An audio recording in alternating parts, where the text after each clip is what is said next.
Assalamualaikum warahmatullahi wabarakatuh. Anak-anak sekalian, melanjutkan materi pembelajaran jarak jauh untuk materi pelajaran sejarah kebudayaan Islam. Kita akan melanjutkan ke pembahasan bab 3 mengenai Raden Paku atau Sunan Giri. Baik, seperti biasa, perhatikan peta konsep. Insyaallah, pada pembahasan Sunan Giri, kita akan mempelajari biografi Sunan Giri, silsilahnya, masa kecil Sunan Giri, pendidikannya. Kemudian, peran Sunan Giri dalam mengembangkan Islam di Indonesia, kepemimpinannya, pendidikannya, serta seni dan budayanya.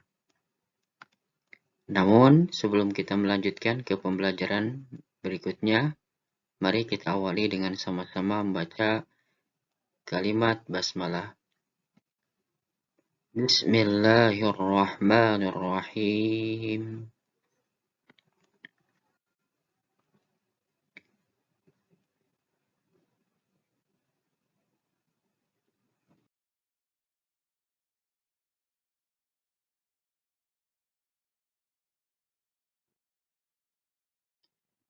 Seperti biasa, tata tertib sebelum belajar. Kehadiran, silakan mengisi absen pada link yang telah ditentukan. Amaliyah yaumiyahnya, mengisi amaliyah yaumiyahnya pada link yang telah ditentukan. Untuk karakter kesiswaan, siswa siap 15 menit sebelum pembelajaran pertama dimulai. Kemudian mengenakan seragam sekolah ketika pembelajaran. Kelas online atau daring dimulai pada 7.30 sampai dengan pukul 10 sesuai jadwal yang telah dibagikan. Menyiapkan alat dan buku tulis. Awali dan akhiri pembelajaran dengan berdoa terlebih dahulu.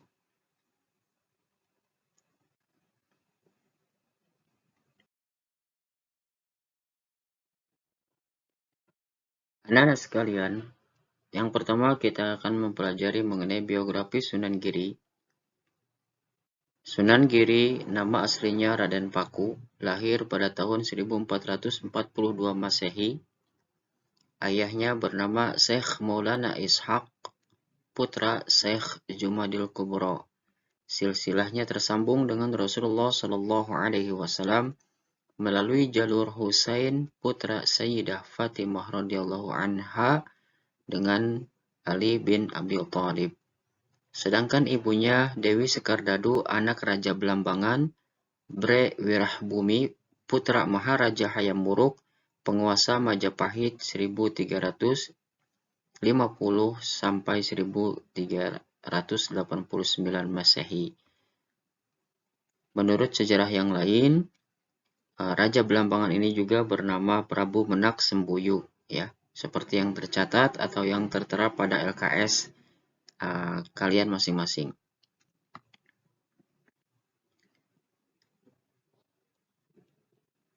Masa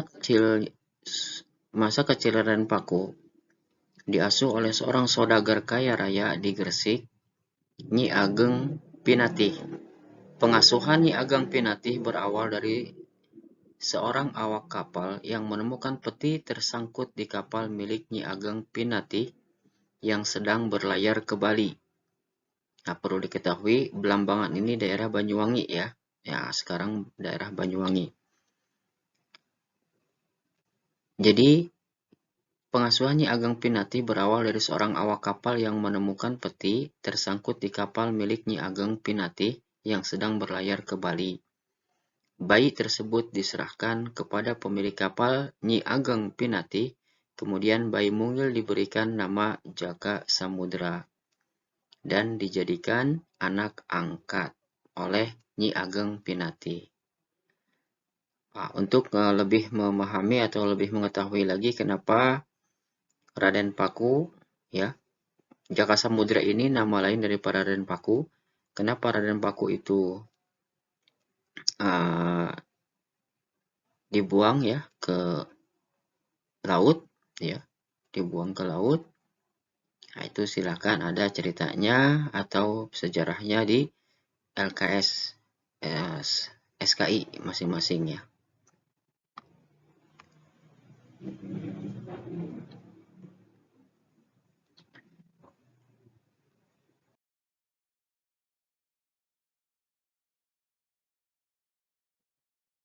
Masa kecil dan pendidikan Sunan Giri.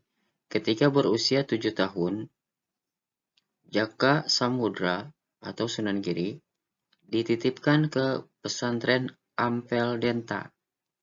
Nah, pesantren Ampel Denta ini adalah pesantren yang dipimpin atau yang diasuh oleh Sunan Ampel. Nama Jaka Samudra diganti menjadi Raden Paku oleh Sunan Ampel. Ia belajar berbagai disiplin ilmu agama, ilmu Al-Quran, hadis, fikih, dan tasawuf dengan pemahaman Ahlus Sunnah wal Jamaah di bawah asuhan Sunan Ampel. Karena kecerdasannya menyerap ilmu yang disampaikan Raden Paku, diberikan gelar Maulana Ainul Yakin. Setelah beberapa tahun mengenyam pendidikan di pesantren, Raden Paku berangkat ke Tanah Suci bersama Raden Mahdum Ibrahim. Raden Mahdum Ibrahim ini putra daripada Sunan Ampel. Saat melewati Aceh, mereka berdua menemui Syekh Maulana Ishaq, kemudian disarankan untuk memperdalam ilmu agama terlebih dahulu. Setelah beberapa tahun belajar, mereka berdua disarankan kembali ke Jawa untuk mengabdi ke masyarakat. Kepulangannya ke Gresik bersama 2 orang abdi, Syekh Koja dan Syekh Grigis, sambil membawa pesan Syekh Maulana Ishaq agar kelak Raden Paku mencari lokasi yang jenis tanahnya sama dengan tanah yang diberikan oleh sang ayah, yaitu oleh Syekh Maulana Ishaq.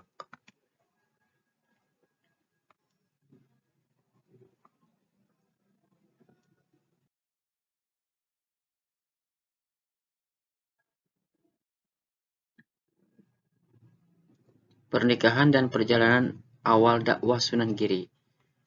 Kepulangannya ke Gresik bersama 2 orang abdi, Syekh Koja dan Syekh Grigis, sambil membawa pesan Syekh Maulana Ishaq agar kelak Raden Paku mencari lokasi yang jenis tanahnya sama dengan tanah yang diberikan oleh sang ayah.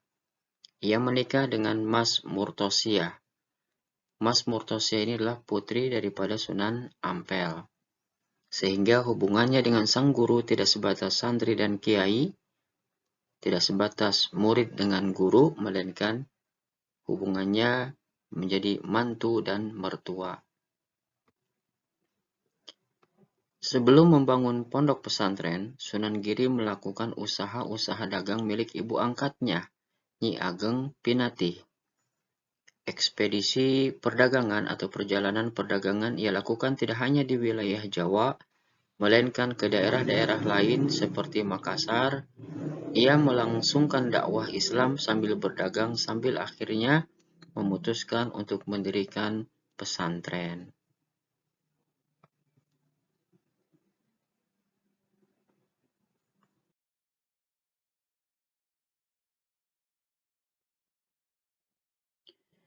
Perjalanan dakwah dan pendirian Pondok Pesantren Sunan Giri. Pendirian Pesantren Giri Kedaton bermula dari munajatnya selama 40 hari hingga teringat pesan ayahnya ketika bertemu di Pasai di daerah Aceh.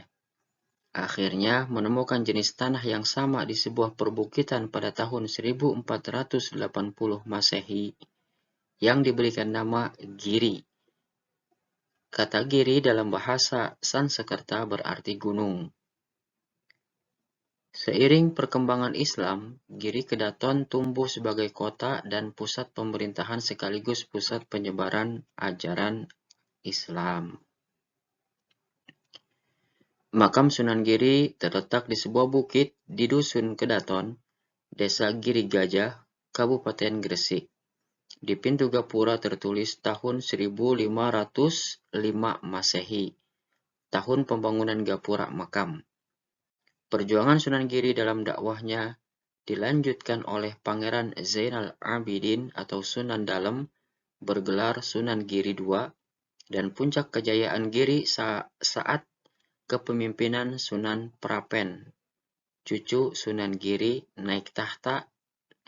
Dakwah Islam dilanjutkan ke berbagai daerah Kutai, Goa, Sumbawa, Bima, Lombok, bahkan ke daerah Maluku.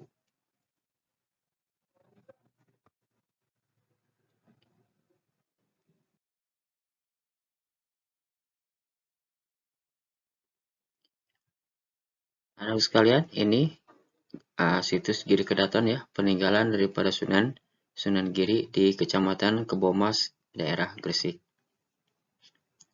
Silsilah dakwah dan wafatnya Sunan Giri. Sunan Prapen, cucu Sunan Giri, melanjutkan perjuangan kakeknya menyebarkan Islam ke wilayah Lombok abad ke-16. Dalam Babad Lombok disebutkan bahwa Sunan Prapen, putra Sunan Ratu Giri, ketika datang ke Lombok dalam rangka penyebaran agama Islam, pertama kali mendarat di Salut, di daerah Salut, atau di sebuah tempat yang namanya Salut, lalu melanjutkan perjalanan ke Labuan Lombok. Sunan Giri wafat pada awal abad ke-16, dimakamkan di sebuah bukit di Dusun Kedaton, Desa Giri Gajah, Kecamatan Kebomas, Kabupaten Gresik. Ini ya gambarnya. Nih. Nah, anak-anak sekalian, itu biografi atau riwayat hidup daripada Sunan Giri, ya, yang nama aslinya adalah Raden Paku, atau nama lainnya adalah Jaka Samudra.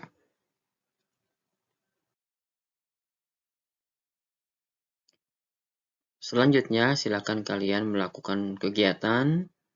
Ayo beraktivitas. Tahukah kamu perjalanan hidup Sunan Giri? Cobalah isi kolom di bawah ini dengan melengkapi peristiwa dalam biografi Sunan Giri yang kamu ketahui. Baik, anak-anak sekalian, di sini ada tabel, ada nomor ya, 1, 2, 3, 4 sampai nomor 8. Nah, di sini ada urutan peristiwa. Ya,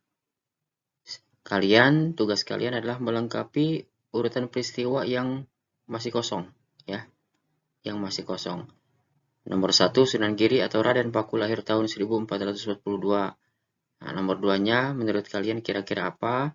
Setelah kalian menyimak penjelasan sederhana dari Bapak, menyimak video pembelajaran yang Bapak berikan, atau mencari informasi, menggali informasi di buku sumber-sumber yang lain seperti di LKS SKI-nya, silakan kalian lengkapi yang kosong ini ya, urutan peristiwa daripada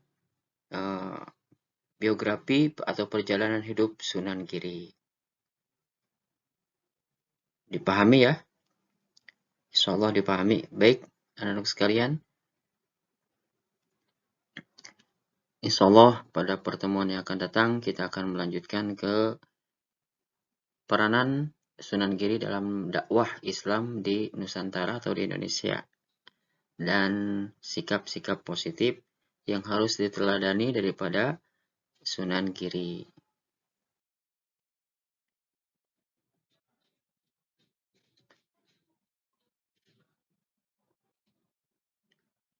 Sebagai hikmahnya, ya seperti yang Allah firmankan dalam Quran surat An-Nahl ayat 125, serulah manusia kepada jalan Tuhanmu dengan hikmah atau perkataan yang tegas dan benar, dan pelajaran yang baik, dan bantahlah mereka dengan cara yang baik.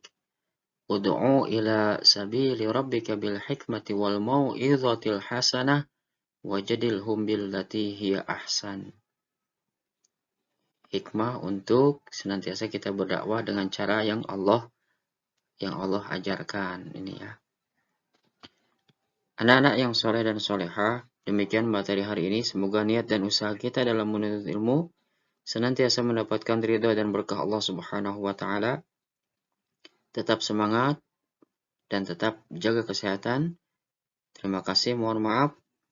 Wassalamualaikum warahmatullahi wabarakatuh.